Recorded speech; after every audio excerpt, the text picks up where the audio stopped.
નમસ્કાર વિદ્યાર્થી મિત્રો, છેલ્લા લેક્ચરમાં આપણે એક્સ્ટ્રા એક્ઝામ્પલ જોયેલો, એની સાથે સાથે સ્વાધ્યાયના બે દાખલા જોયેલા અને nમી સેકન્ડમાં કાપેલું અંતર શોધવા માટેનું આપણે સૂત્ર મેળવેલું હતું. તો nમી સેકન્ડમાં કોઈ પદાર્થે અથવા ગતિ કરતા કોઈ વાહને કાપેલું અંતર કેટલું હોય, બરાબર છે? તો તેનું આપણે સૂત્ર જોયેલું Sn = v0 + a/2 2n - 1. અને મેં તમને કીધેલું એ સૂત્ર તમે યાદ રાખજો, જેથી કરીને તમને એમસીક્યુ અથવા તો કે 2 માર્ક્સના દાખલા અથવા 1 માર્ક્સના દાખલા તરીકે હેતુલક્ષી પ્રશ્નો તરીકે પૂછાતું હોય છે, બરાબર છે? તો તેના પ્રશ્નો તમને કઈ રીતે પૂછે તે આપણે આજના લેક્ચરમાં જોઈશું. અને સાથે સાથે સ્ટોપિંગ ડિસ્ટન્સ અને પ્રતિક્રિયા સમય એટલે કે રિએક્શન ટાઈમ આપણે જોવાના છીએ, બરાબર છે? તો હવે આપણે શરૂઆત કરીએ કે nમી સેકન્ડમાં કાપેલ અંતર જે આપણે એના માટે જે સૂત્ર મેળવેલું છે, બરાબર છે, તેને આધારિત દાખલાઓ કઈ રીતે ગણવા. તો તેમાં હું તમને વાત કરીશ. તો એક આપણે એક્ઝામ્પલ લઈએ, જે આપણે એક્ઝામ્પલ્સ બધા એક્સ્ટ્રા એક્ઝામ્પલ્સ તરીકે જોવાના છીએ. તેમાં સૌપ્રથમ વાત કરીએ તો એક એક્ઝામ્પલ એવો છે, સુરેખ માર્ગ પર ગતિ કરતા એક પદાર્થનો પ્રારંભિક વેગ 7 મીટર/સેકન્ડ છે અને તેનો અચળ પ્રવેગ 4 મીટર/સેકન્ડ² છે. તો તેને 5મી સેકન્ડમાં કાપેલું અંતર કેટલા મીટર હશે?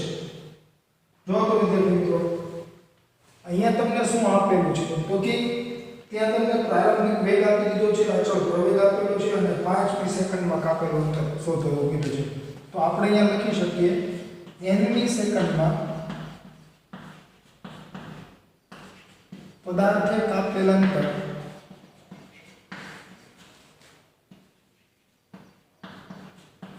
આપણે શું લખતા હતા? તો કે Sn = v0 + a/2 2n - 1, બરાબર છે? તો અહીં આપણી પાસે શું છે? અહીં v0 તમને આપી દીધા છે, કેટલા છે? 7 મીટર/સેકન્ડ. a કીધું છે 4 મીટર/સેકન્ડ². અને સાથે સાથે તમને અહીંયા n કેટલા કીધા છે? 5 લેવાના છે, બરાબર છે? તો એ બધાની વેલ્યુ અહીંયા આપણે મૂકી દઈએ. તો S5 = v0 7 પ્લસ a કેટલો છે? 4, એટલે 4/2 2 * 5 - 1. તો જો તો 7 પ્લસ અહીંયા 2 એટલે 5 દુ 10 -1 એટલે 9. 9 દુ 18 ને 7 કેટલા થઈ જશે? 25. એટલે લખી શકાય 25 મીટર. આ થઈ ગયો આપણો આન્સર S5, બરાબર છે? અથવા D5. મેં તમને કીધેલું છે તમે D વડે દર્શાવી શકો, S વડે, X વડે, Y વડે, બરાબર છે? તમે ગમે તે સંજ્ઞા 4 પૈકી લઈ શકો, બરાબર? તો આ તમને મળી ગયું 5મી સેકન્ડમાં કાપેલું અંતર. ત્યાર પછી હજી એક આપણે એક્ઝામ્પલ જોઈએ કે જેમાં તમને અંતર ન પૂછેલું હોય, એવું કહી દીધું હોય કે 5મી સેકન્ડમાં કાપેલું અંતર આટલું છે અથવા 4થી સેકન્ડમાં કાપેલું અંતર આટલું છે અને અન્ય કોઈ રાશિ પૂછી કે પ્રારંભિક વેગ પૂછ્યો હોય અથવા પ્રવેગ પૂછ્યો હોય, તો કઈ રીતે એક્ઝામ્પલ ગણવાનો, બરાબર છે? તો એના માટે આપણે જોઈએ તો એમાં તમને કીધું છે સ્થિર સ્થિતિમાં ગતિની શરૂઆત કરતા પદાર્થે 8મી સેકન્ડમાં કાપેલું અંતર 120 મીટર હોય તો તેનો પ્રવેગ કેટલો હોય? જો વિદ્યાર્થી મિત્રો, અહીંયા તમને પ્રારંભિક વેગ નથી આપેલો. અહીંયા પ્રારંભિક વેગ માટે તમને શું કીધું છે આ એક્ઝામ્પલમાં? તો આ એક્ઝામ્પલમાં તમને એવું કહે છે કે સ્થિર સ્થિતિમાંથી, જો સ્થિર સ્થિતિમાંથી ગતિની શરૂઆત થતી હોય તો પ્રારંભિક વેગ શું કહેવાય? અથવા તો કે શરૂઆતમાં એનો વેગ શું હશે? સ્થિર છે તો વેગ શું હોય? 0. એટલે તમે અહીંયા લખી શકો કે અહીં v0 શું હશે? 0 મીટર/સેકન્ડ. પછી બીજી વસ્તુ તમને ત્યાં શું આપેલી છે? તો કે 8મી સેકન્ડમાં કાપેલું અંતર 120 મીટર છે, બરાબર? એવું કીધું છે ને? તો 8મી સેકન્ડ એટલે n = 8 સેકન્ડ, બરાબર છે? અને કાપેલું અંતર આપણે જો Sn દર્શાવતા હતા, તમે અહીંયા dn દર્શાવો, Sn દર્શાવો, xn દર્શાવો, કોઈ પ્રોબ્લેમ નથી, બરાબર છે? આપણે એકવાર dn દર્શાવીને પણ લખીએ તો તમને આઈડિયા આવે જ્યારે તમે તમારી બુકમાં એક્ઝામ્પલ્સ જોતા હોય ત્યારે, બરાબર છે? તો અહીંયા આપણે શું કરી દઈશું? dn. અને જેને Sn રાખવું હોય Sn પણ રાખી શકો, કોઈ પ્રોબ્લેમ છે નહીં. તો હવે જો તો dn ની જગ્યાએ શું મૂકી દઈશું? 120 બરાબર v0 તો કે 0 a/2 એટલે એ તમારી પાસે કેટલો છે તો કે એ તો આપણે શોધવાનું છે 2 અને આ કેટલો છે એ તો કે 8 બરાબર છે તો આવું તમને મળી ગયું તો માટે 120 બરાબર a/2 અહીંયા જો તો 16 માઈનસ a એટલે 15 માટે a બરાબર 120 ગુણ્યા 2 ભાગ્યા 15 15 8 120 અને 8 દુ 16 બરાબર છે એટલે માટે a = 16 મીટર પર સેકન્ડ સ્ક્વેર તો આવી રીતે તમે આ એક્ઝામ્પલ સોલ્વ કરી શકો બરાબર છે તો આ એક્ઝામ્પલ્સ ઘણા સરળ હોય છે જે તમને ગણવા પણ મજા આવશે એમાં માત્ર એક જ સૂત્ર છે સૂત્રમાં કિંમતો મૂકી દો જેટલી આપેલી છે તે અને જે રાશિ પૂછેલી છે તેને કરતા બનાવી લેશો એટલે તમને આન્સર મળી જશે ક્યારેક તમને આમાં એવું પણ પૂછે કે આપણે કેમ અહીંયા કીધેલું છે 5મી સેકન્ડમાં કાપેલો અંતર શોધો 7મી સેકન્ડમાં 9મી સેકન્ડમાં તો ક્યારેક તમને એવું પણ પૂછી શકે કે 2 સેકન્ડનું તમને કીધું એટલે કે 5મી સેકન્ડ ને 10મી સેકન્ડ 8મી અને 9મી સેકન્ડ બરાબર છે અને એનો ગુણોત્તર પૂછે તો તમારે એનો ગુણોત્તર લેવો પડશે બરાબર છે તો આપણે એક એક્ઝામ્પલ એવો પણ જોઈએ જેમાં તમને ગુણોત્તર લેવાનું કીધું છે તો એમાં કીધું છે અચળ પ્રવેગથી એક કણ સુરેખ પથ પર સ્થિર સ્થિતિમાંથી ગતિની શરૂઆત કરે તો તેને ચોથી અને ત્રીજી સેકન્ડમાં કાપેલા અંતરનો ગુણોત્તર શોધો જો તમને શું કીધું છે સ્થિર સ્થિતિમાંથી ગતિની શરૂઆત કરે એટલે v0 શું થઈ જશે 0 બરાબર છે ત્યાર પછી શું કહે છે અચળ પ્રવેગથી એટલે પ્રવેગ પણ તમને આપેલો નથી તો તેને ચોથી અને ત્રીજી સેકન્ડમાં કાપેલા અંતરનો ગુણોત્તર શોધો બરાબર તો આપણી પાસે સૂત્ર તો આવું છે હવે શું લખશું તો કે ત્રીજી સેકન્ડમાં કાપેલ અંતર શું આવી જશે અહીંયા તો કે dm જે છે બરાબર છે એના બરાબર આપણે શું લખી શકીએ d3 અથવા તો કે ત્રીજી સેકન્ડની વાત કરેલી છે ને તો આપણે d3 લખી દઈએ અને v0 એટલે કે જો અહીંયા તમને સ્થિર સ્થિતિમાંથી કીધું છે તો v0 શું થઈ જશે 0 એ તમને નથી આપેલું તો a/2 એમનું રહેશે અને ત્રીજી સેકન્ડ છે તો 2 * 3 એમની જગ્યાએ શું મૂકશું 3 આવું થઈ જશે તો જો તો d3 = શું આવશે 5a/2 એમ કીધો તો 6 - 1 એટલે 5 5 × a/2 આ કઈ વાત થઈ તો કે ત્રીજી સેકન્ડની વાત કરી આપણે હજી આપણે કહો તો ચોથી સેકન્ડમાં જોવાનું છે ને અને પછી બે નો ગુણોત્તર લેવાનો છે જો અહીંયા એ નથી તો એને એમનું રહેવાનું કેમ કે તમે ચોથી સેકન્ડમાં કાપેલો અંતર શોધશો ત્યાં પણ એ એમનું રહેશે જ્યારે ગુણોત્તર લેશો ત્યારે એ કેન્સલ થઈ જશે તો અહીંયા લખાય ચોથી સેકન્ડમાં કાપેલ અંતર d4 = v0 a/2 2n - 1 છે બરાબર છે એમાં આપણે સૂત્ર મૂકી દઈએ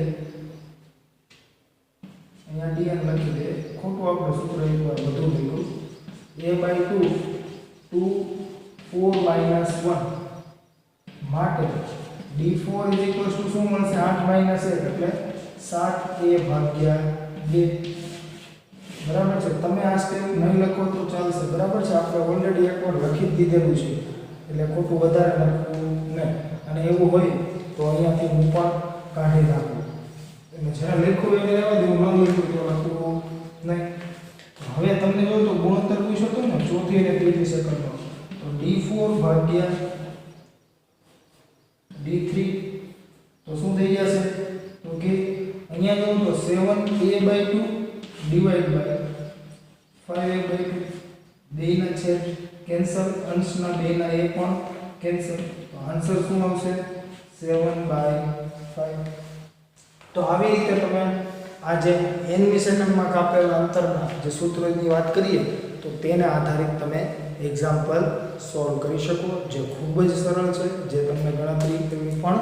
ગમશે ત્યાર પછીની વાત કરીએ વિદ્યાર્થી મિત્રો તો કે આપણે અગાઉ એક્ઝામ્પલ જોયેલા મુક્ત પતન આધારિત બરાબર છે જ્યારે કોઈ પદાર્થનું પતન થતું હોય ત્યારે આપણે જોઈ ગયા હતા કે વેગ એનો જે પ્રારંભિક વેગ જે છે એ શું હશે 0 તેના માટે જે કંઈ પ્રવેગની વાત કરીએ તો તે પ્રવેગ કયો હશે તો કે તે પ્રવેગ ગુરુત્વ પ્રવેગ હશે બરાબર છે તો હવે જો તમને એ એક્ઝામ્પલ થોડીક અલગ રીતે પૂછવામાં આવે તો એટલે કે આપણે અત્યાર સુધી જે કંઈ એક્ઝામ્પલ જોયેલા તેમાં તમને શું કહેતા હતા તો કે ઉધ્વ દિશામાં એક દડાને ફેંકવામાં આવે છે બરાબર તો મહત્તમ ઊંચાઈ કેટલી છે અથવા તો કે જ્યારે રિટર્ન થતો હોય ત્યારે આપણે કેટલું અંતર છે આ છે તે છે એવી આપણે વાતો કરેલી પણ એક થોડુંક અલગ રીતે તમને જો પૂછાય એક્ઝામ્પલ તો તમારે એ કઈ રીતે કરવું એટલે કે હું તમને એમ કહું કે તમે કોઈ બોલને ઉધ્વ દિશામાં ઉછાળો છો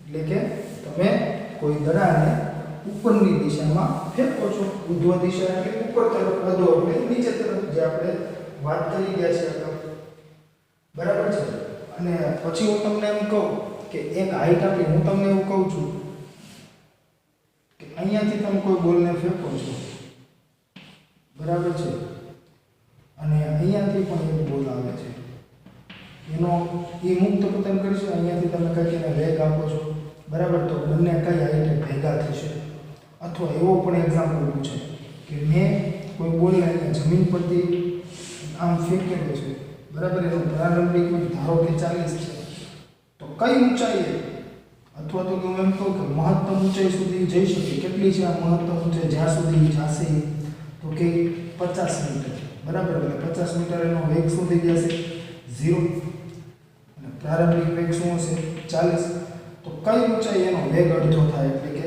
v0/2 ક્યાં થશે તો આપણે એક ઊંચાઈ ધારી લેવી પડશે ધારો કે h ઊંચાઈ એનો વેગ શું થઈ જાય છે v0/2 એટલે આ પ્રકારના જે કઈ એક્ઝામ્પલ્સ છે તે આપણે જોઈએ તો એમાં આપણે વાત કરીએ તો કે એક એક્ઝામ્પલ તમને એવો આપેલો છે ઉધ્વ દિશામાં ફેંકે એક બોલ 16 મીટરની મહત્તમ ઊંચાઈ પ્રાપ્ત કરે છે તો કઈ ઊંચાઈએ તેનો વેગ તેના પ્રારંભિક વેગથી અડધો થતો હશે જો તમને શું કીધું છે ઉધ્વ દિશામાં ફેંકેલો એક બોલ એટલે હું તમને એમ કહું ચાલો આપણે એ રીતે નહીં અને આપણે સિંગલ લાઈનથી દર્શાવી દઈએ આ કોઈ ગ્રાઉન્ડ છે બરાબર છે અહીંયાથી તમે આ કોઈ બોલને ઉપર તરફની દિશામાં ફેંકો છો હવે તમે આને ઉપર તરફની દિશામાં ફેંકશો થશે કેવું તો કે અહીંયા સુધી જશે આ એની આપણે કઈ હાઈટ કહી દઈએ તો કે આ એની મહત્તમ ઊંચાઈ કહી દઈએ છીએ બરાબર છે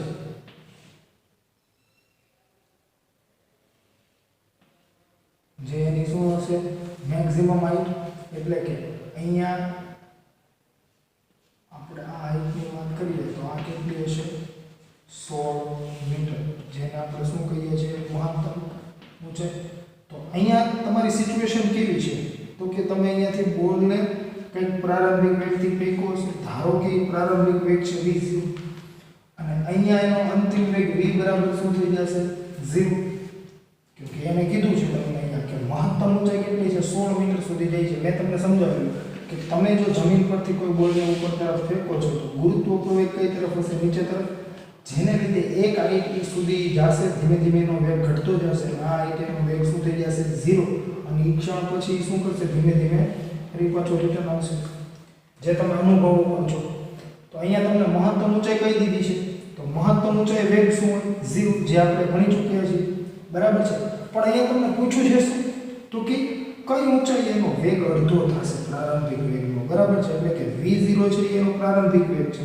તો હું તમને જો એમ કહેતો હોય ધારો કે આ ઊંચાઈ એનો વેગ શું થઈ જાય છે તો કે અડધો એટલે કે v0/2 તો મારે આ ઊંચાઈ કંઈક ધારવી પડશે ધારો કે હું આ ઊંચાઈને શું લઈ લઉં છું કંઈક y લઈ લઉં અથવા x લઈ લઉં અથવા d લઈ લઉં ગમે તે લઈ શકું બરાબર છે આપણે આને લઈ લઈએ d બરાબર તો તમારે શું શોધવાનું છે તો કે d શોધવાનો છે બરાબર છે અથવા તમે કોઈ અન્ય સંજ્ઞા પણ આપી શકો એ તમારી અનુકૂળતા પ્રમાણે હોય છે બરાબર છે તો અહીંયા જો તો પહેલો કિસ્સો તો શું આવશે તો કે ઉધ્વ દિશામાં ફેંકે દડાની ગતિ માટે, હવે જો તો તમે ઉધ્વ દિશામાં જે દડાને ફેંકેલો છે તેના માટે આપણે વાત કરીએ, બરાબર છે, તો બધી રાશિઓ દર્શાવી દઈએ. તો કે h શું આવશે 16 મીટર. પછી v0 જે છે, બરાબર છે, એ આપણે ખબર નથી, બરાબર, તો એને આપણે લખવો નથી. તો v બરાબર શું છે, તો કે તમને 0 મીટર પર સેકન્ડ થશે. અહીંયા મહત્તમ ઊંચાઈ સુધી જશો એટલે મેં અહીંયા પહેલા એ જ લીધી છે, બરાબર છે. પછી તો કે પ્રવેગ જોશે, પ્રવેગ કેટલો હશે -9.8 મીટર પર સેકન્ડ સ્ક્વેર. કેમ કે ગુરુત્વ પ્રવેગ હશે, પણ કઈ દિશામાં, તો કે ગતિની વિરુદ્ધ દિશામાં. કેમ કે દડો ઉપર તરફ જાય છે, જ્યારે શું થતું હશે, તો કે પ્રવેગ, ગુરુત્વ પ્રવેગ કઈ તરફ હશે, નીચે તરફ.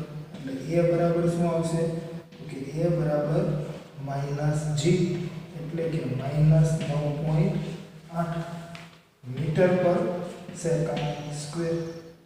હવે જુઓ તો વિદ્યાર્થી મિત્રો, તમને આવી સિચ્યુએશન બધી આપેલી છે, મેં તમને આટલું લખી દીધું, પણ ખાસ તો તમને એવું કીધું છે v0/2 થાય, એટલે કે વેગ અડધો થાય.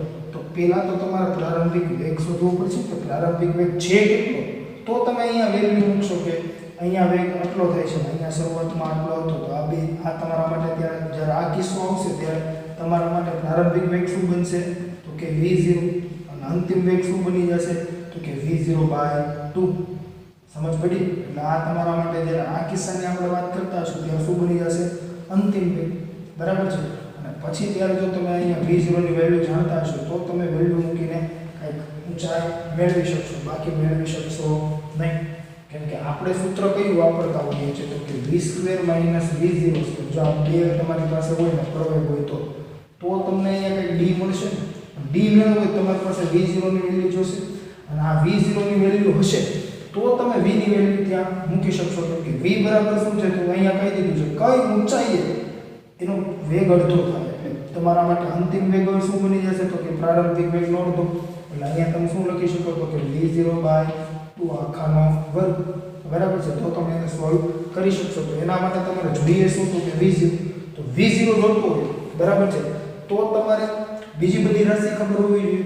એટલે કે તમારું જે સૂત્ર છે v² - v0² 2ab, બરાબર. એમાં તમને v ખબર હોવી જોઈએ, a ખબર હોવી જોઈએ, d ખબર હોવી જોઈએ, અથવા તો કે x, h, બરાબર, જે આપણે રાશિ ધારતા હોય. ખાસ ધ્યાન રાખજો, અહીંયા ગમે તે હોઈ શકે, x, y, d, s, h, મેં તમને અગાઉ પણ કીધેલું છે, બરાબર છે. તો જો આ તો તમારી પાસે છે કે 16 મીટરની મેક્સિમમ હાઈટ પ્રાપ્ત કરે છે, એ પણ ખબર છે -9.8. v0 ખબર નથી, શોધવો છે આપણે. તો v ખબર છે, તો કે આ જો 16 મીટરની ઊંચાઈ સુધી જાય, મહત્તમ ઊંચાઈ સુધી, તો v સુધી જતો હોય અંતિમ વેગ, તો કે 0. તો ચાલશે. ચાલો તો પહેલા v0 શોધી લઈએ, અને પછી પહેલા સૂત્રમાં આપણે એને વેલ્યુ પુટઅપ કરી દઈશું, એટલે તમને આન્સર મળી જશે. તો જોઈએ હવે. તો અહીંયા લખાશે v² - v0² 2ax પરથી, બરાબર છે. તો હવે અહીંયા આપણા માટે v શું થઈ ગયું, માટે v આપણા માટે શું છે 0 v0 એમને =2m રહેશે. a બરાબર -9.8, બરાબર છે. અને x જે છે એ આપણા માટે શું બનશે, h, એટલે શું આવી જશે 16. અથવા તો તમે અહીંયા 2ah પરથી એવું પણ લખી શકો, 2ad પરથી એવું પણ લખી શકો, બરાબર. Don't worry. તો તમને અહીંયા શું મળશે, તો કે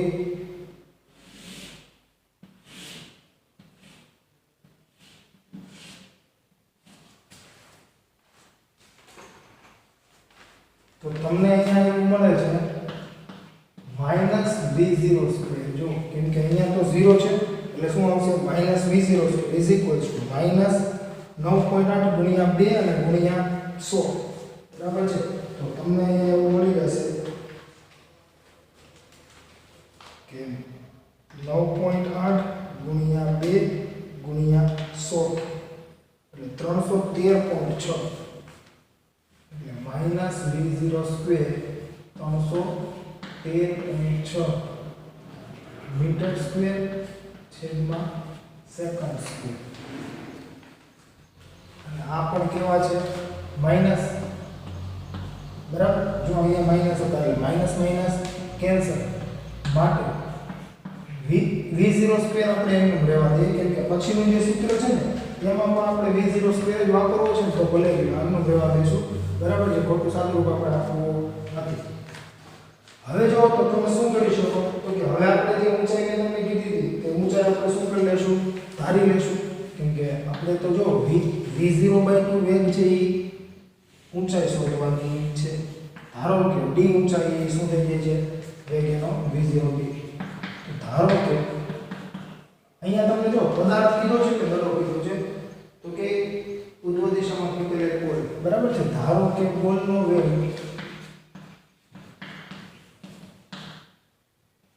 v0/2 d ઊંચાઈએ થાય છે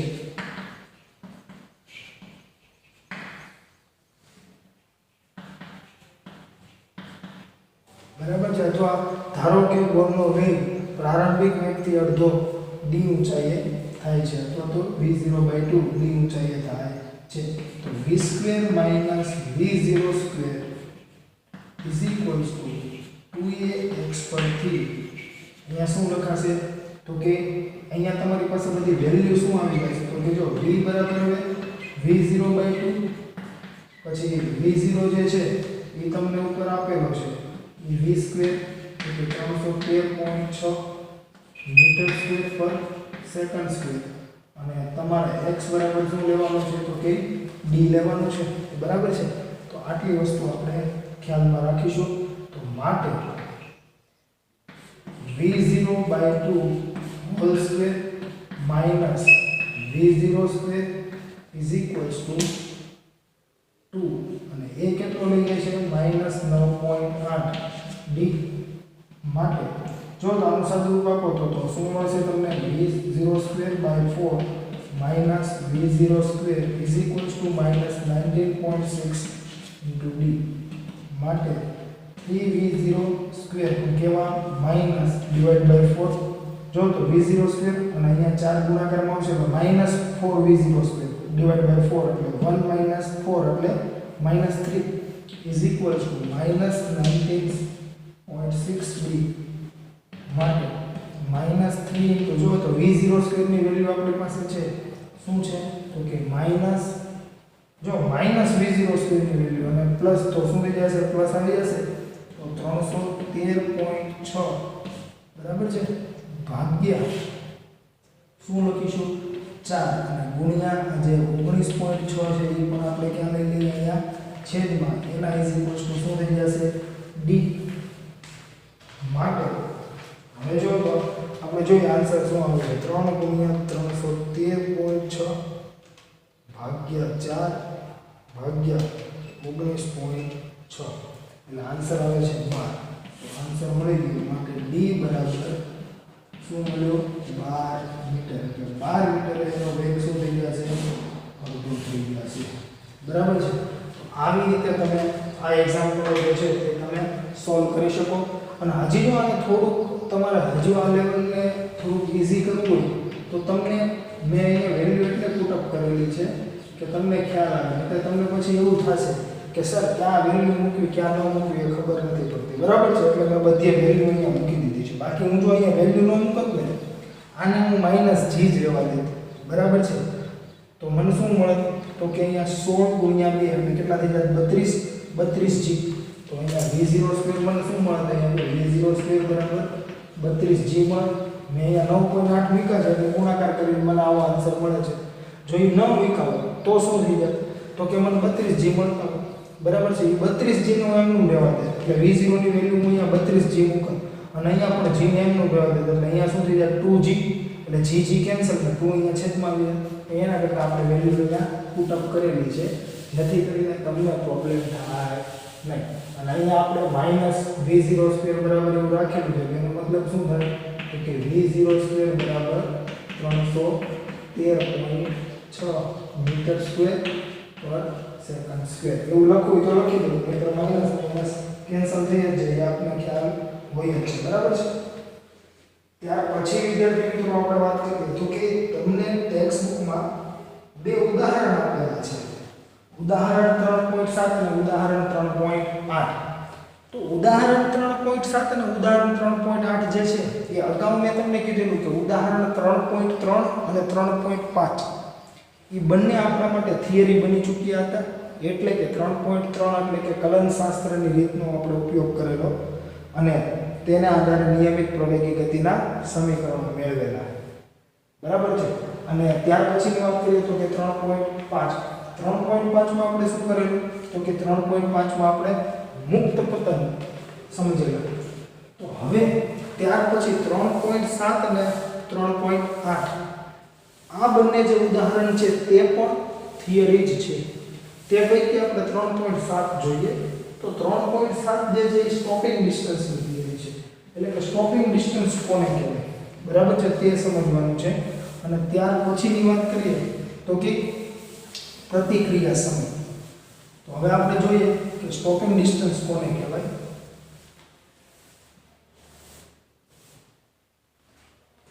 તો સ્ટોપિંગ ડિસ્ટન્સ વિદ્યાર્થી મિત્રો આપણે જ્યારે કોઈ વાહન લઈને ગતિ કરી રહ્યા હોઈએ બરાબર છે એટલે આપણી કંઈક સ્પીડ હશે બરાબર આપણે કંઈક વેગથી ગતિ કરતા હશું અથવા કંઈક ઝડપથી ગતિ કરતા હશું. હવે જો રસ્તામાં તમને કંઈક વસ્તુ સામે દેખાઈ જાય બરાબર છે અને તમે અચાનક બ્રેક મારો અથવા તો કે હું તમને એમ કહું કે આ કોઈ રસ્તો છે સુરત પર છે તમે આ રસ્તા પર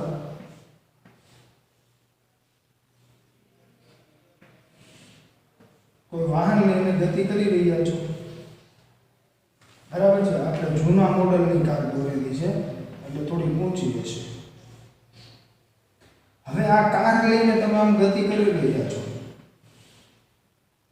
તમે આ પોઈન્ટે તમારો વેગ ધારો કે 40 મીટર પર સેકન્ડ છે અને તમે અહીંયા બ્રેક મારો છો તેમ છતાં જો બ્રેક મારો છો એટલે કે તમે જેટલી બ્રેક લાગે ને એટલી મારી દીધી છે બ્રેક અહીંયા એટલે તમે માથે ચડી ગયા છો પેડલની બરાબર છે કે પગ ફૂલે ફૂલ કેમ કે તમે અહીંયા જ કોઈક રોડ પર અહીંયા જ તમે કોઈક એક બાળકને ઊભેલો જોઈ ગયા છો એટલે તમે 40ની સ્પીડે જતા એટલે તમારે શું કરવું પડે અચાનક બ્રેક મારવી પડશે. તમે બ્રેક મારી ક્યાં આ પોઈન્ટ તેમ છતાં કાર અહીંયા ઊભી રહેશે નહીં.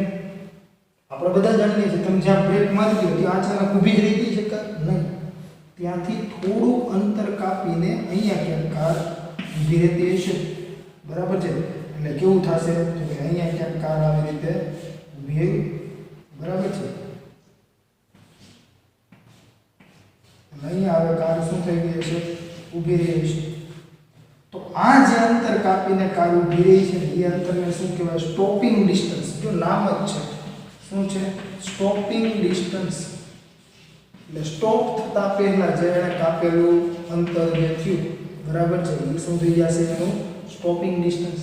એટલે કે જ્યારે તમે કોઈ વાહનથી ગતિ કરી રહ્યા હોય ત્યારે વાહનને બ્રેક લગાડવામાં આવે બરાબર છે તેમ છતાં તે અમુક અંતર કાપીને ઊભી રહે છે બરાબર છે. વાહન અમુક અંતર કાપીને ઊભું રહે છે. તો આ જે કંઈ કાપેલા અંતરને આપણે શું કહેતા હોઈએ છીએ સ્ટોપિંગ ડિસ્ટન્સ. હવે જુઓ તો આ કાર એકદમ નવી હોતી બરાબર છે અને તમે અહીંયા કોઈ બાળકને જોઈ ગયા હોય અને તમે બ્રેક મારી હોત તો શું થાય અને કાર એકદમ જૂની હોય બરાબર છે તો શું થાય.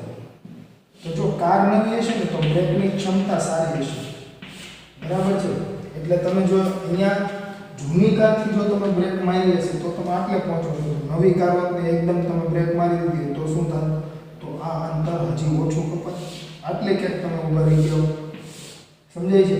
અને બ્રેકની કાર્યક્ષમતા ઓછી હોય એટલે કે બ્રેક ભલે ગાડી નવી હોય કે જૂની હોય પણ બ્રેક જ સારી નથી તો શું થાય તો કે હજી આગળ જઈને ક્યાંક ઊભા રહે આટલે જ છે માંડ માંડ ઊભી રહી. ખબર ઘણીવાર આપણે એવું બને કે આપણી સાયકલ હોય આપણી બાઇક હોય અથવા આપણી કાર હોય તેમાં બ્રેક આપણે એમ કહેતા બ્રેક ઢીલી થઈ ગઈ છે. એનો મતલબ શું થઈ ગયો કે તમે બ્રેક મારશો સાયકલમાં બરાબર છે તો ત્યારે એના જે કંઈ ગ્રીપની વાત કરીએ સાયકલની જો મિકેનિઝમ આ ટાઈપ હોય આ એક ટાયર છે ને ત્યાં અહીંયા તમે અહીંયા રબર પેડ જોયા હશે બરાબર જેને આપણે સાદી ભાષામાં રબર પેડને આપણે શું કહેતા હોય ડંડા, બરાબર છે. તો તે તમે જોયા છે, બરાબર. તો તમે જ્યારે સાયકલના આપણે હેન્ડલની વાત કરીએ તો કે હેન્ડલની સાથે જે આપણે પહેલાં જૂની સાયકલ આવતી એમાં આવી રીતે આવતી બ્રેક, અત્યારની સાયકલમાં આવી રીતે આવે છે. તો તમે આમ ખેંચશો ને ત્યારે મિકેનિઝમ એ રીતે હોય કે આ ભાગ છે ને આની નજીક આવે એટલે એ શું કરશે, આ રિંગની સાથે ટચ થશે એટલે એકદમ ગ્રીપવાળો ભાગ ચોટી જાય એની સાથે, બરાબર છે, રિંગ સાથે. તો શું થશે, રબરનો ભાગ ચોટે તો કે ઘર્ષણ પેદા થશે ને એટલે આપણે પ્રતિપ્રવેગ ઉદ્ભવે અને આપણી સાયકલ સ્ટોપ થઈ જતી હોય છે. જો હવે તમે એમ કહો છો બ્રેક ઢીલી થઈ ગઈ, એનો મતલબ શું છે કે તમે આખી બ્રેક આવી રીતે લગાડતા હોય આવી રીતે લગાડો, બરાબર છે. ત્યારે આ જે રબર પેડ જે છે ને એ એક્ઝેક્ટ આની સાથે એક્ઝેક્ટ આવી રીતે આમ ટચ ન થતા હોય, થોડાક દૂર રહેતા હોય, બરાબર છે. એટલે કે અડધો હશે, અડધો ભાગ નહીં અડધો હોય. એનું કારણ એ છે આપણે એમ કહેતા હોય, ખબર છે કે લાઇનર ઘસાઈ ગયા. તમે જો ટુ વ્હીલરમાં ઘણીવાર તમારા વડીલો એવું બોલતા હોય છે કે બ્રેક પટ્ટા ઘસાઈ જાય, નથી લાગતી બ્રેક. તો બ્રેક પટ્ટા એટલે ટુ વ્હીલરમાં એ રીતના લાઇનર આવે, બરાબર છે, એને આધારે બ્રેક લાગતી. સાયકલમાં તમે જોયું છે એ જે ભાગ છે ને એમાં આટલો ભાગ જે છે એ તમને કંઈક ધાતુનો બનેલો હોય છે. અહીંયા આટલો ભાગ જે છે જો એનો છે મોટો દોરો એટલે તમને ખ્યાલ આટલો ભાગ રબરનો હોય છે, ધારો કે, બરાબર છે. તો જેમ જેમ તમે બ્રેક મારતા જશો આ ભાગ શું થતો જશે, ઘસાતો જશે. એક ટાઈમ એવો આવશે અહીંયા જે કંઈ ગેપ હતો આ સાયકલની રિંગમાં, બરાબર છે, પેલા આટલો હતો ને તમે બ્રેક મારતા એટલે તરત ચોટી જતો, ધીમે ધીમે ઓછો થતો જશે એટલે શું થશે, એનો સંપર્ક ઓછો થશે ને, કેમ કે બ્રેકની તો સિસ્ટમ છે, તમે જેમ આમ કરશો એ પણ એટલું જ અહીંયા જશે, સ્થાનાંતર કરશે એટલે એ શું થશે, ટચ થઈ શકશે નહીં, બરાબર. એટલે પછી શું કરવું પડે, આપણે એમ કે બ્રેક ટાઈટ કરીએ એટલે એ શું કરે, આને છે ને થોડાક હજી આમ નજીક લઈ લે એટલે પછી પાછી બ્રેક લાગવા માંડે, બરાબર છે.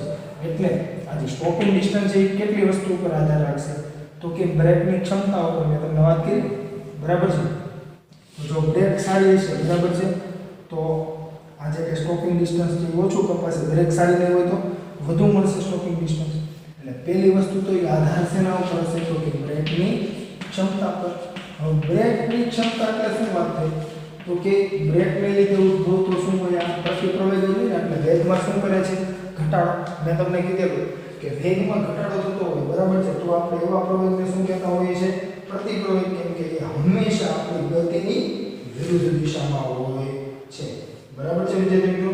તો ખાસ આ તમે ધ્યાન રાખજો, બરાબર છે. સ્ટોપિંગ ડિસ્ટન્સ જે છે એ બ્રેકની ક્ષમતા પર આધાર રાખતું હોય છે. સાથે સાથે હવે જો બીજો કિસ્સો આપણે સમજીએ, એટલે કે બીજી કઈ વસ્તુ ઉપર આધાર રાખે. હું એમ કહું બ્રેક બહુ સારી છે, કાર એકદમ નવી છે, જો એ કાર 40ની સ્પીડે હતી એની જગ્યાએ અહીંયા જો 40ની સ્પીડે એને બ્રેક મારી તો અહીંયા ઊભી રહી ગઈ, બરાબર છે, છોકરો બચી પણ ગયો. પણ આની જગ્યાએ 140ની સ્પીડે આવતી હોત એવી જ રીતે બ્રેક મારી હોત તો એ ગાડી અહીંયા ન ઊભી રહેતી, ભલે નવી હોય તો એ અહીંયા ઊભી રહી, અથવા સાવ નજીક આવી ઊભી રહી, અથવા તો કે આ બાળકની સાથે એક્સિડન્ટ પણ થઈ જાય. શું કરવા તો એનો વેગ શું હતો, વધુ હતો, બરાબર છે. એટલે કે જો આ વેગ જે છે ને એ વેગ આપણે એના માટે પ્રારંભિક વેગ કહીશું. શું કરવા, કેમ કે 140ની સ્પીડે કાર ગતિ કરતી હતી અને તમે બ્રેક મારો છો અને છેલ્લે શું થવાનું છે, એને સ્ટોપ થવાનું. અંતિમ વેગ v છે એ શું થઈ જશે, 0. તો આ એનો કયો વેગ કહેવાય તો કે પ્રારંભિક વેગ, બરાબર છે. એટલે બે વસ્તુ ઉપર સ્ટોપિંગ ડિસ્ટન્સ આધાર રાખશે, બ્રેકની ક્ષમતા અને પ્રારંભિક વેગ. સ્ટોપિંગ ડિસ્ટન્સનું તમારે સૂત્ર બનાવવું શું બની શકે, જો તો ચેક કરો તો કે v² - v0² = 2at. આમાં અંતિમ વેગ શું થઈ જશે, કેમ કે કારને તો બ્રેક મારો છે એટલે ઊભી રહી જવાની છે ને, ઊભી રહી એના પહેલા કાપેલું અંતર તો અંતે શું થઈ છે, ઊભી રહી છે એટલે સ્થિર થઈ જાય છે. તો વેગ શું હશે, અંતિમ વેગ 0. પ્રારંભિક વેગ તો કોઈ પણ હોઈ શકે, આપણે v0 લખીએ અત્યારે સૂત્ર માટે, બરાબર છે. અને આ 2 am અને d સ્ટોપિંગ ડિસ્ટન્સ છે, એટલે હું અહીંયા નીચે સબસ્ક્રિપ્ટમાં s લખું છું, એનો મતલબ શું થઈ ગયો, સ્ટોપિંગ ડિસ્ટન્સ. તો જો તો ds ને કરતા બનાવો સૂત્ર શું થઈ જશે, -v02/2a. તો આ શું થઈ ગયું, સ્ટોપિંગ ડિસ્ટન્સનું સૂત્ર.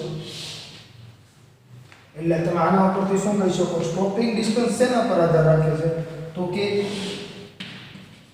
પ્રારંભિક વેગના વર્ગના જો તો અંશમાં છે ને એટલે ડાયરેક્ટલી જો સ્ટોપિંગ ડિસ્ટન્સ વધે ક્યારે વેગ વધે તો આ વધશે કેમ કે અંશ વધે એટલે આન્સર તમારો વધશે બરાબર છે પણ છેદ વધે તો જવાબ ઘટે અને છેદ ઘટે તો જવાબ વધે એટલે કે છેદ જેટલો નાનો એટલો આન્સર મોટો અને છેદ જેટલો મોટો એટલો આન્સર નાનો એટલે આના શું છે વ્યસ્ત પ્રમાણમાં થઈ ગયું ને એટલે કે બ્રેકને લીધે ઉદ્ભવતા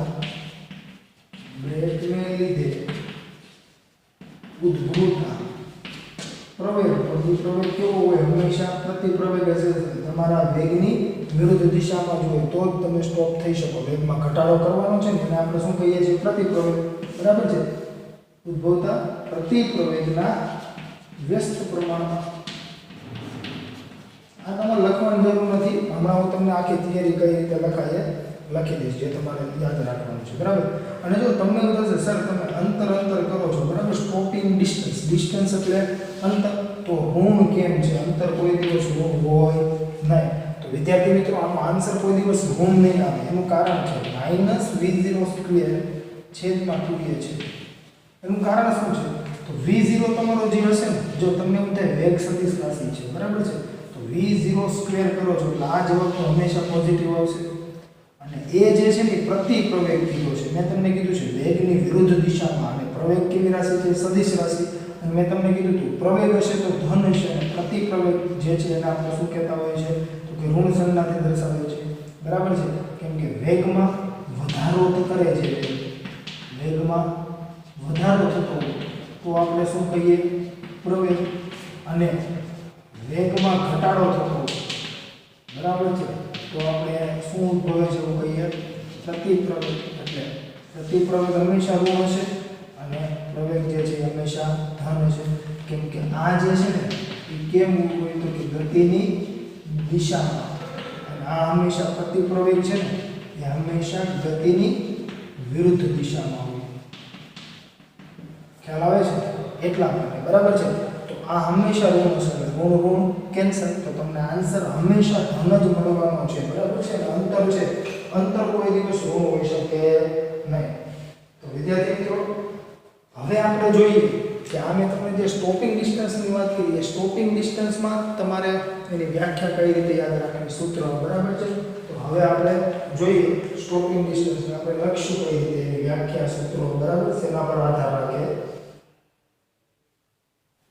તો તે તમે બોર્ડ પર જોઈ શકો છો કે સ્ટોપિંગ ડિસ્ટન્સ છે તેની વ્યાખ્યા શું થાય તો મેં કીધું એના જેમ ગતિમાન વાહનને બ્રેક લગાડવામાં આવે ત્યારે તે થોભે તે પહેલા તેને કાપેલ અંતરને વાહનનું સ્ટોપિંગ ડિસ્ટન્સ કહે છે એટલે કે ગતિમાન વાહનને બ્રેક લગાડવામાં આવે ત્યારે તે થોભવું એટલે કે ઊભું રહેવું સ્ટોપ થવું તે પહેલા તેણે કાપેલ અંતરને વાહનનું સ્ટોપિંગ ડિસ્ટન્સ કહે છે સ્ટોપિંગ ડિસ્ટન્સ આધાર શેના પર રાખશે તો મેં આમાં તમને કીધું એના જેમ કે વાહનના પ્રારંભિક વેગ અને બ્રેકની ક્ષમતા એટલે કે બ્રેક લગાડવાથી વાહનમાં ઉદ્ભવતા પ્રતિપ્રવેગ એટલે -a પર આધારિત છે એટલે મેં અહીંયા -a એટલે લખેલું છે તમને ખ્યાલ આવે કે વેગની અથવા તો કે ગતિની જે કઈ દિશા હશે તેની વિરુદ્ધ દિશામાં હશે એટલે વેગમાં શું કરે છે ઘટાડો આવે શું કરી દે છે વેગને 0 કરે છે અંતિમ વેગ તમને 0 મળે છે બરાબર એટલે જો આ સૂત્રમાં આપણે માઈનસ વાળું સૂત્ર રાખેલું છે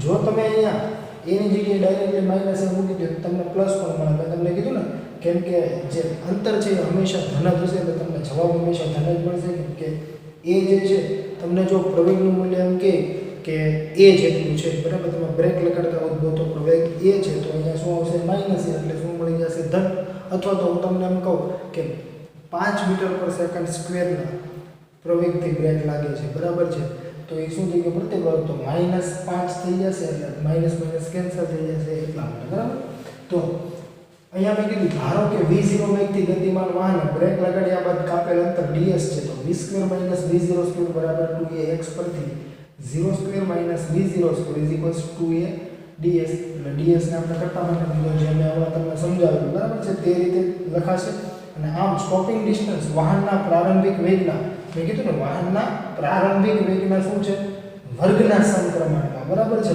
અને બ્રેકને લીધે ઉદ્ભવતા પ્રતિપ્રવેગના વ્યસ્ત પ્રમાણમાં હોય છે આ અથવા તમે જો અહીંયા મેં એવું લખ્યું છે પ્રારંભિક વેગના સમપ્રમાણમાં છે, તમે અહીંયા પણ લખી શકો છો પ્રારંભિક વેગના વર્ગના સમપ્રમાણમાં, બરાબર. આપણે એવું જ લખી નાખશું કે પ્રારંભિક વેગના વર્ગના સમપ્રમાણમાં અને બ્રેકને લીધે ઉદ્ભવતા પ્રતિક્રમણના વ્યસ્ત પ્રમાણમાં હોય છે. તો આ વાત છે સ્ટોપિંગ ડિસ્ટન્સની. આ તમે જે કંઈ બોર્ડ પર જોઈ રહ્યા છો તે રીતે તમારે તમારી બુકમાં લખી લેવું, જેથી કરીને તમને એનો ફાયદો થાય. તો જો વિદ્યાર્થીઓ સ્ટોપિંગ ડિસ્ટન્સ આધારિત તમને એક્ઝામ્પલ્સ કઈ રીતે પૂછાતા હોય છે તેની આપણે ચર્ચા કરીએ. તો ઘણીવાર તમને એવું પૂછે કે v0 વેગથી ગતિ કરતા વાહનનો પ્રારંભિક વેગ જો બમણો કરી દેવામાં આવે તો સ્ટોપિંગ ડિસ્ટન્સ કેટલું હોય, બરાબર છે. બમણો જો થઈ જાય એનો પ્રારંભિક વેગ એટલે કે તમને v0 ની જગ્યાએ શું મૂકવું પડે 2v0. કેમ કે હું તમને એમ કહું કે પ્રારંભિક વેગ 100 હતો તો તમે શું કરશો 200, બમણું થવું એટલે કે ડબલ થશે, બરાબર છે. સાદી ભાષામાં કહીએ તો v0 ની જગ્યાએ શું મુકાય 2v0. તો આપણું સૂત્ર શું છે તો કે ds v0. જો ds સૂત્ર શું છે તો કે -v02/2a. હું એમ કહું પ્રારંભિક વેગને બમણો કરો તો સ્ટોપિંગ ડિસ્ટન્સ કેટલું મળે? જો તો આ ds છે તો નવા માટે લખીએ તો શું થઈ જાય ds ડેશ -v0 એટલે તમે બમણું કરો છો તો 2v02 છેદમાં 2a. તો શું મળશે તમને અહીંયા -4v02 ડિવાઇડ બાય 2a. તો જો તો v02 ડિવાઇડ બાય 2a જે છે માઈનસ કરીને એ તો શું છે તમારું ds ને તો 4ds. તો આના કરતા કેટલું મળશે તો કે 4 ગણું, બરાબર છે. એટલે કે પ્રારંભિક વેગ બમણો કરવામાં આવે તો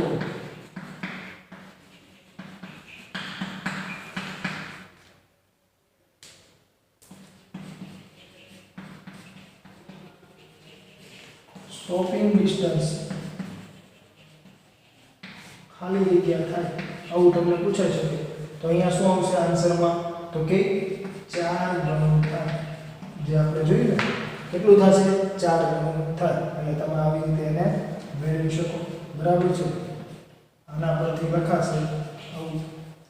આની જગ્યાએ તમને એવું પૂછે કે પ્રારંભિક વેગને બમણો નથી કરવો, હવે કેવો કરવો છે તો કે અડધો કરવામાં આવે તો શું થશે, બરાબર છે. એટલે એક તમારે આ લખવાનું, ત્યાર પછીનો બીજો ક્વેશ્ચન શું થઈ જશે તો કે પ્રારંભિક વેગ અડધો કરવામાં આવે તો સ્ટોપિંગ ડિસ્ટન્સ ખાલી જગ્યા થાય. જો આવો ક્વેશ્ચન પૂછે તો તમે શું કરો તો કે અહીંયા જો તો બમણું કરવું એટલે કે ગુણ્યા 2 એટલે કે 100 હોય તો કેટલા કરવાના તો કે 2 ગુણ્યા 100 એટલે 200. અડધું કરવું એટલે કે 100 ભાગ્યા 2 એટલે કેટલા થઈ જાય 50. તો 100 તો મારો શું થઈ ગયો v0. તો એની જગ્યાએ શું લખાશે v0/2. તો અહીંયા હવે આપણે 2 ગુણ્યા v0 કરતા હતા એની જગ્યાએ શું કરી દઈશું તો કે v0/2 આખાનો વર્ગ. તો શું મળી જશે તો અહીંયા જે 4 છે હવે એ 4 ક્યાં જશે અહીંયા છેદમાં એના ગુણ્યા 2a. તો આનો મતલબ શું થઈ ગયો જો તો પાછો આ તો શું છે તમારો ds છે ને માઈનસ સાઈન, બરાબર છે. હવે તમને શું મળશે તો કે હવે તમે આવું લખી શકો ds/4. કેમ કે જો તો -v02 ના છેદમાં 2a એ તો શું છે ds.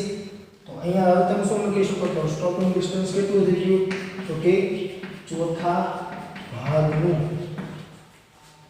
જો અહીંયા તમે અડધું કરશો ત્યાં ચોથા ભાગનું થાય છે. શું કરવા વર્ગ છે એટલે તમને જો અહીંયા એવું કીધું હોત તો કે પ્રારંભિક વેગ ત્રીજા ભાગમાં કરવામાં આવે તો v0/3 આખાનો વર્ગ કરો છેદમાં 9 જશે ને તો 9મા ભાગમાં થશે. એમ કે તો 3 ગણો કરવામાં આવે તો 9 ગણો થશે.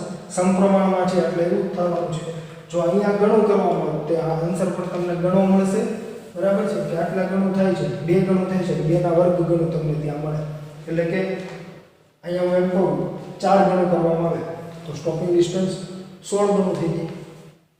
8 ગણું કરવામાં આવે તો 64 ગણું થઈ જશે, બરાબર છે. એમ કહું કે 8મા ભાગનું કરવામાં આવે તો 64મા ભાગનું થશે. ત્રીજા ભાગનું કરવામાં આવે તો 9મા ભાગનું થશે. કેમ કે જો ત્રીજા ભાગનું કરવામાં આવે તમે અહીંયા શું લખશો v0/3 એટલે અહીંયા શું આવી જશે 4 ની જગ્યાએ 9 આવી જશે. એટલે ds બાય 9 તો કેટલું થઈ જશે તો કે 9 માં ભાગનું થશે બરાબર જો 3 ત્રીજા ભાગનો તમે પ્રારંભિક વેગ કરો તો હવે આ પ્રારંભિક વેગ આધારિત તમને એક્ઝામ્પલ છે હવે જો હું તમને એમ કહું તો પ્રારંભિક વેગને કાંઈ આપણે છેડછાડ નથી કરતા એમનું રહેવા દઈએ છીએ બરાબર છે હવે જો તમે પ્રવેગને કે બ્રેકને લીધે ઉદ્ભવતા કોઈ વાહનની ગતિ દરમિયાન બ્રેકને લીધે ઉદ્ભવતો પ્રવેગ તમે જો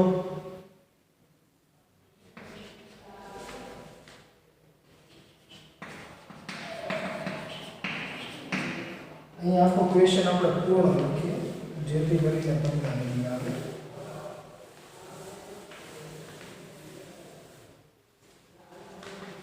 કોઈ ગતિમાન વાહનને સ્થિર કરવા માટે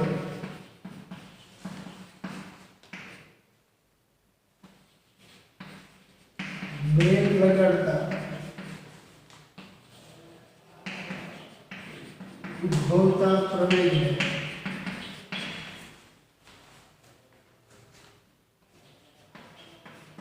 ગમો કરવામાં આવે તો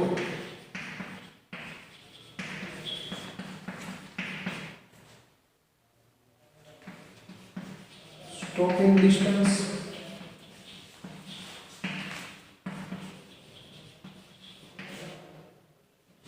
ખાલી જગ્યાથી બરાબર છે તો હવે જો તો ds તો શું છે -v0² છેદમાં 2a હવે જો તો સ્થિર કરવા માટે બ્રેક લગાડતા ઉદ્ભવતા પ્રવેગને બમણો કરવામાં આવે તો બરાબર છે તો આપણે નવું જે મળશે એને શું કહેશું ds ડેશ બરાબર તો -v0² ડિવાઇડ બાય 2 a ની જગ્યાએ શું લખશું 2a તો જો તો આ જે ભાગ છે આખો બરાબર છે તો તમારા માટે શું થઈ ગયું ds તમને શું મળશે ds બાય 2 જો તો થઈ ગયું વ્યસ્ત પ્રમાણમાં શું કરવા તો કે મેં તમને હમણાં જ કીધું હતું કે પ્રતિ પ્રવેગના વ્યસ્ત પ્રમાણમાં અને વેગના વર્ગના સમપ્રમાણમાં એટલે કે તમે જો તો પ્રવેગને શું કર્યો બમણો જવાબ કેવો મળ્યો કે એના ભાગનો એટલે કે અડધું થાય હવે જો તમને અહીંયા બમણો કરો છો તો અડધું થાય ઘણો કરશો તો ભાગનું મળશે એટલે હું એમ કહું સોરી ઘણું નહીં હવે એટલા ભાગનું કરી અથવા તો કે હું એમ અડધો કરો છો પ્રવેગ તો ડબલ થઈ જશે એટલે કે બમણું મળશે પ્રવેગ અડધો કરો છો એનો મતલબ શું થઈ ગયો જો આની જગ્યાએ ક્વેશ્ચન એવો હોય કે પ્રવેગ અડધો કરવામાં આવે તો ds dash is equal to -v0² અહીંયા 2m નું એની જગ્યાએ શું લખાશે a/2 એટલે 2 ઉપર જતા રહેશે તો v0² બાય 2a જો આપણે કેન્સલ નથી કર્યું આ શું થઈ ગયું ds તો અને માઈનસ એમાં કવર થઈ જશે તો 2ds તો કેવું થઈ જશે તો તમને શું મળશે બમણું થાય હું એમ કહું પ્રવેગને 3 ગણો કરવામાં આવે તો જવાબ શું થઈ જશે ત્રીજા ભાગનો હું એમ કહું પ્રવેગને ત્રીજા ભાગનો કરવામાં આવે તો સ્ટોપિંગ ડિસ્ટન્સ કેટલું મળશે 3 ગણો બરાબર છે એટલે એ શું હશે બંને વ્યસ્ત પ્રમાણમાં હશે બરાબર ત્યાર પછીની વાત કરીએ વિદ્યાર્થી મિત્રો તો કે પ્રતિક્રિયા સમય કોને કહેવાય બરાબર છે ઇંગ્લિશમાં આપણે કેવું હોય તો પ્રતિક્રિયા સમય એટલે કે રિએક્શન ટાઈમ બરાબર છે રિએક્શન ટાઈમ કોને કહેવામાં આવે જો રિએક્શન આપવું એટલે કે પ્રતિક્રિયા આપવી બરાબર છે પ્રતિક્રિયા સમય તો નામ પરથી તમને ખ્યાલ આવી જવો જોઈએ કે કોઈ ક્રિયાની તમે પ્રતિક્રિયા આપવા માટે જે કાંઈ સમય લગાડો છો તેને શું કહેવામાં આવે તો કે તેને રિએક્શન ટાઈમ કહેવામાં આવે એટલે કે પ્રતિક્રિયા સમય હું તમને એમ કહું કે કોઈ વ્યક્તિ છે એની સાથે કોઈ ઘટના બની રહી છે બરાબર છે અથવા તે કોઈ વસ્તુનું હું તમને કહું કે તમને કોઈ વ્યક્તિ એક લાફો મારે છે બરાબર છે તો આપણે ગાંધીજી નથી કેમ કે ગાંધીજી એવું કીધું હતું ને કે કોઈ વ્યક્તિ તમને એક લાફો મારે તો બીજો ગાલ આગળ ધરવો આપણે શું કરીએ એક લાફો માર્યો એટલે એની પ્રતિક્રિયા આપણે ગાલ આગળ ધરવા ન દઈએ આપણે બીજો લાફો એને મારી દઈએ બરાબર છે એટલે એના માટે તમે શું કરશો તો કે એણે તમને લાફો માર્યો એટલે તમે અવલોકન થઈ ગયું પછી તમે વિચાર કરશો બરાબર છે હવે એને સામો મારવો કે ન મારવો જેવો વ્યક્તિ તમારા જેમ સાધારણ વ્યક્તિ સામો મારી લો લાફો, પોલીસવાળાએ તમને લાફો મારે તો મારી શકાય નહીં, બરાબર છે, અથવા આપણે કોઈ વડીલ મારે તો આપણે મારી શકીએ નહીં. એટલે તમે વિચાર કરશો અને સામે મારવો કે ના મારવો લાગો, એટલે તમે વિચાર કરો અને પછી તમે શું કરશો, પ્રતિક્રિયા આપશો, બરાબર છે. તો આ જે પ્રતિક્રિયા આપવા માટે તમે જે એટલો જે કંઈ સમય લીધો, અવલોકન કરો છો, વિચાર કરો છો, પછી લાફો મારો છો, તો આ જે કંઈ પ્રતિક્રિયા માટેનો તમે જે સમય લો છો, બરાબર છે, એને શું કહેવાય, પ્રતિક્રિયા સમય, બરાબર છે. તો જો આ પ્રતિક્રિયા જે સમય છે, બરાબર છે, તે તમે અન્ય રીતે પણ સમજી શકો. મેં તમને હમણાં જે સ્ટોપિંગ ડિસ્ટન્સમાં ઉદાહરણ આપ્યું હતું ને, આપણે એવું એ જ ઉદાહરણ રાખીએ એટલે તમને વધુ આઈડિયા આવશે, બરાબર છે. સ્ટોપ થવા માટે જે કાંઈ સ્ટોપ થતા પહેલા જે કાંઈ અંતર કાપે એને આપણે શું કહેતા હતા, સ્ટોપિંગ ડિસ્ટન્સ, બરાબર છે. પણ જો આ ભાઈ એના એ જ વ્યક્તિ છે, બરાબર છે, એ કાર લઈને આવતા હતા, કાર એની 140ની સ્પીડે હતી. હવે અહીંયા કોઈ બાળક હતું એવું બોલ્યું, બરાબર છે. હવે થાશે કેવું કે અચાનક જ અહીંયા બાળક પહેલેથી નથી ઉભેલું, આ બાળક અહીંયા સ્કૂલ છે બાજુમાં, એ સ્કૂલેથી છૂટે છે અને ત્યાંથી આવે છે ડાયરેક્ટલી રોડ પર, એટલે એ ભાઈ તો પહેલાં 140ની સ્પીડે જતા જ હતા એમનું રેગ્યુલર, બરાબર છે. હવે અચાનક બાળક આવશે એટલે એને પહેલાં શું કર્યું, અવલોકન કર્યું. અવલોકન શેનું કર્યું, તો કે રસ્તા પર બાળક આવ્યું. પછી શું કરશે, વિચાર કરશે, અને એ જે વિચાર કરશે એમાં કંઈ 1-2 મિનિટ નહીં લાગે, નહીં તો એક્સિડન્ટ થઈ જાય. એ જે વિચાર કરવાનો સમય હશે એકદમ સૂક્ષ્મ સમય હશે, એટલે વિચાર કરશે કે હેન્ડ બ્રેક મારું, પગની બ્રેક મારું, બરાબર છે, એક સાથે બ્રેક મારી દઉં, ધીમે ધીમે મારીને ઊભી રાખું, એટલો તમારે વિચાર કરવો પડશે ને. એ સમય કેવો હશે, ખૂબ સૂક્ષ્મ સમય હશે, બરાબર છે. એટલે અવલોકન કરે છે, પછી વિચાર કરે છે, પછી શું કરશે, એ બ્રેક મારશે, એટલે કે પછી એને પ્રતિક્રિયા આપી. તો આ જે કંઈ પ્રતિક્રિયા આપી, બ્રેક મારી, બરાબર છે, એ અરસામાં જે કાંઈ સમય લીધો કે બાળકને જોયું, વિચાર કર્યો, પછી બ્રેક મારી, એ સમયને આપણે શું કહીએ છીએ, પ્રતિક્રિયા સમય કહેતા હોઈએ છીએ. અને પ્રતિક્રિયા સમય આધાર કેટલી વસ્તુ ઉપર રાખશે, તો જો પ્રતિક્રિયા સમય છે ને, એ આધાર તો પહેલી વસ્તુ તો એ કે જે કાંઈ ઘટના છે ને, એ ઘટનાની વિષમતા ઉપર, એટલે કે ઘટનાની જટિલતા ઉપર, અથવા તો એ ઘટના કેટલી મહત્વની છે તેના ઉપર આધાર રાખશે, બરાબર છે. અહીંયા બાળક હતો એટલે આને તરત બ્રેક મારી દીધી, બરાબર છે. આની જગ્યાએ હમણાં અહીંયા રસ્તા પર જો ઉંદર હોત તો શું કરે, તો એ રિસ્ક ના લે, કેમ કે જો આટલી સ્પીડે ગાડી જતી હોય તમે અચાનક બ્રેક મારો એટલે ગાડીને પણ નુકસાન થઈ શકે, ટાયર ઘસાય, ગાડી ફરી જાય, ગાડી પણ પલટી ખાઈ જાય, બરાબર છે. તો કોઈ બાળક હશે તો આપણે એવું કરતા હોઈએ છીએ, બરાબર છે, અથવા કોઈ મોટું પ્રાણી હશે, એટલે કે ગાય હોય, ભેંસ હોય, બરાબર છે, ઘોડો હોય, તો આપણે એવું કરવું પડે, નહીં તો ગાડીને આપણે બંને નુકસાન થાય. જ્યારે ઉંદર હોય તો કાંઈ નહીં થાય, જવા દો, એ મરી જતું રહેશે. એવી રીતે આપણે કરતા હોઈએ છીએ, બરાબર છે. તો એટલા માટે તો તમારે એના માટે તમે શું કહી શકો, તો કે પહેલી વસ્તુ તો એ ઘટનાની જટિલતા અથવા ઘટનાની વિષમતા, ઘટનાની જટિલતા ઉપર કે ઘટના કેટલી જટિલ છે, બરાબર છે. બીજી વસ્તુ તો કે વ્યક્તિ વિશેષ પર, એટલે કે જે તે વ્યક્તિ પર આધાર રાખે.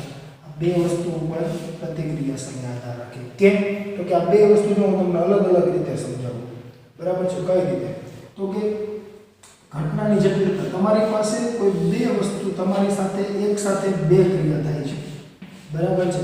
એ બેમાંથી તમારે પ્રતિક્રિયા કોની આપવી,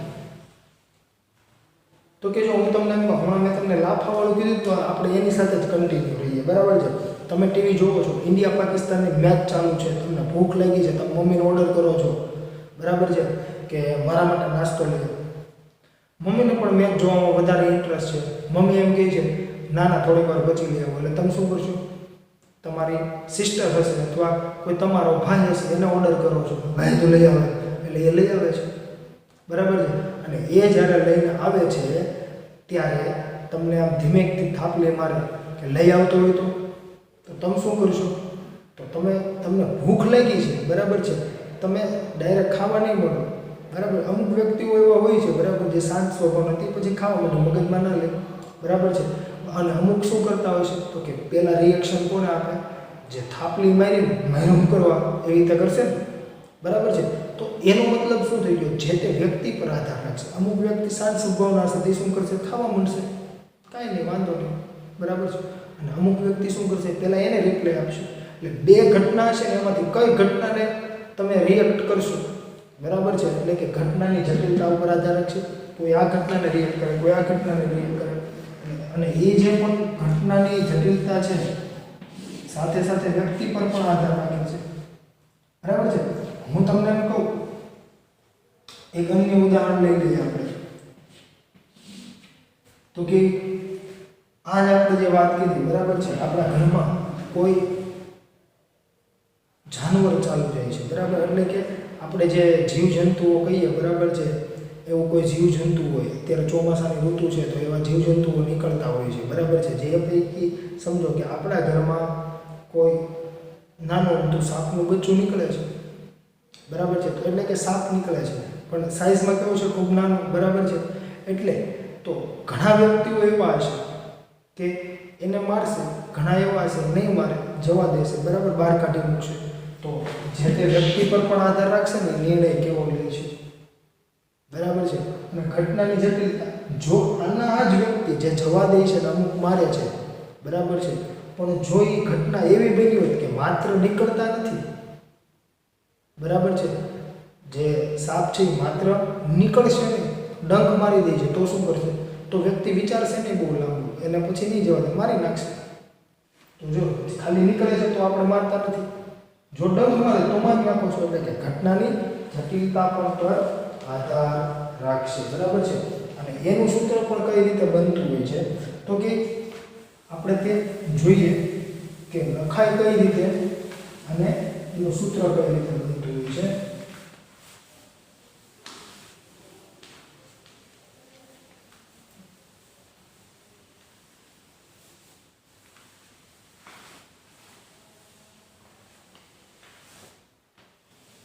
તો હવે જોઈએ પ્રતિક્રિયા સમય. તો પ્રતિક્રિયા સમય કોને કહેવાય, તો કે જ્યારે કોઈ પરિસ્થિતિ એવી નિર્માણ પામે જેથી આપણે ત્વરિત અથવા તો કે ઝડપી પ્રતિક્રિયા આપવાની જરૂરિયાત ઊભી થાય, તો તે ક્રિયા ખરેખર કરીએ તે પહેલા અમુક સમય લાગે છે. તો અહીંયાથી આપણે એની વ્યાખ્યા કહી શકીએ કે કોઈ વ્યક્તિ અવલોકન કરે, તેના પર વિચાર કરે અને પછી કાર્યવાહી કરે, તે માટે લાગતા સમયને પ્રતિક્રિયા સમય કહે છે, બરાબર છે.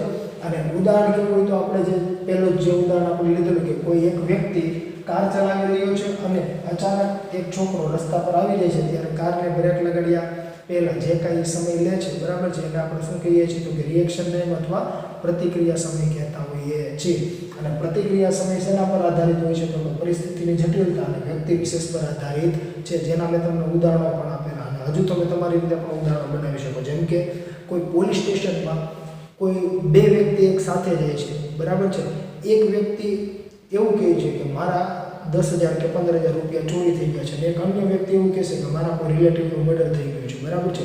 તો પોલીસ અધિકારી હશે તે સૌથી પહેલાં રિએક્શન કોને આપશે, તો કે જે વ્યક્તિના કોઈ રિલેટિવનું મર્ડર થઈ ગયું છે, બરાબર છે, એના માટે એ પહેલાં પ્રતિક્રિયા આપશે, બરાબર છે. એટલે પરિસ્થિતિની જટિલતા ખાસ જોવામાં આવે છે અને જે તે વ્યક્તિ વિશેષ પર પણ આધારિત છે, બરાબર છે. એટલે આપણે જે મર્ડરની વાત કરી, પછી ત્યાં જઈને જેવા અધિકારી એ પ્રમાણે એ શું કરતા હોય છે, તેનું ડિસિઝન લેતા હોય છે, બરાબર છે. જેમ કે આપણે વાત કરીએ તો તમે CID જોતા હશો, તો તેમાં પણ એવું બનતું હોય છે. તો ઘણીવાર એવા મર્ડરો હોય છે એમાં ફોરેન્સિક લેબ્સને આ તે બધું કરાવવું પડે. અમુક વ્યક્તિ અમુક જે સમય હોય ત્યારે ન કરાવવું પડે, કેમ કે એક્સપિરિયન્સ હશે એને વધારે, તો એના પરથી પણ એ કહી શકતા હોય છે કે કેવી રીતે મર્ડર થયેલું છે. એટલે એ બધું આપણે કંઈ વિચારવાની જરૂર નથી, તો તમને સમજાય એટલે મેં તમને એ કીધેલું છે. તો આ પ્રતિક્રિયા સમયની વાત થઈ. ત્યાર પછીની વાત કરીએ વિદ્યાર્થી મિત્રો, તો કે પ્રતિક્રિયા સમયના આધારે તમને એક ઉદાહરણમાં એક દાખલા જેવું પણ આપેલું છે, બરાબર છે, જે તમે હેતુલક્ષી ટાઈપ પણ કહી શકો, જે આપણે હવે પછીના લેક્ચરમાં જોશું, બરાબર છે. અને ખાસ તો મેં તમને જે કીધું કે પ્રતિક્રિયા સમય કોના પર આધાર રાખે, સ્ટોપિંગ ડિસ્ટન્સ તેના પર આધાર રાખે. સ્ટોપિંગ ડિસ્ટન્સની વ્યાખ્યા, સ્ટોપિંગ ડિસ્ટન્સમાં મેં તમને જે કીધું કે પ્રારંભિક વેગ બમણો કરો તો સ્ટોપિંગ ડિસ્ટન્સ કેવું મળે, પ્રારંભિક વેગ અડધો કરો તો કેવું મળે, 3 ગણો, 4 ગણો, ચોથા ભાગનો, બરાબર છે. પછી પ્રવેગ સાથે શું સંબંધ છે, તેના આધારે તમને એવા પ્રશ્નો પૂછાતા હોય છે. એટલે સ્ટોપિંગ ડિસ્ટન્સની વ્યાખ્યા, સ્ટોપિંગ ડિસ્ટન્સ શેના પર આધાર રાખે, પ્રતિક્રિયા સમય શેના પર આધાર રાખે, અને જે આપણે પ્રશ્નો જે જોયેલા, બરાબર છે, તે તમને ખાસ આવડવા જોઈએ, જે તમારે યાદ રાખવાના છે. અને તેમાં જો કોઈ પણ જાતનો તમને પ્રશ્ન હોય તો તમે મારો સંપર્ક કરી શકો છો. અસ્તુ, આભાર.